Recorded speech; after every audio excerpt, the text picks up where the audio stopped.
V9 news ધારી ચેનલમાં આપનું હાર્દિક સ્વાગત છે। જોઈએ આજના મહત્વના સમાચાર।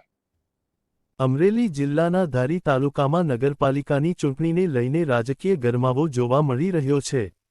ચૂંટણી પ્રક્રિયા અંતર્ગત સેલ્સ લેવામાં આવતા આશરે 200 જેટલા ઇચ્છુક ઉમેદવારોએ નગરપાલિકાની ચૂંટણી લડવા માટે ફોર્મ ઉપાડ્યા હોવાનું સામે આવ્યું છે। આટલી મોટી સંખ્યામાં ફોર્મ ઉપાડાતા ચૂંટણી પ્રત્યે લોકોમાં ભારે ઉત્સાહ અને રસ જોવા મળી રહ્યો છે।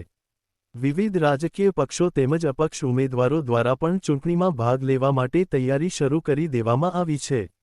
હવે આવનારા દિવસોમાં ફોર્મ ભરવાની પ્રક્રિયા પૂર્ણ થયા બાદ અંતિમ ઉમેદવારોની યાદી બહાર પડશે, જેના આધારે ચૂંટણીનું ચિત્ર વધુ સ્પષ્ટ બનશે। ધારી નગરપાલિકાની આ ચૂંટણીમાં કઈ પાર્ટી કે ઉમેદવાર બાજી મારશે તે જોવાનું રસપ્રદ રહેશે।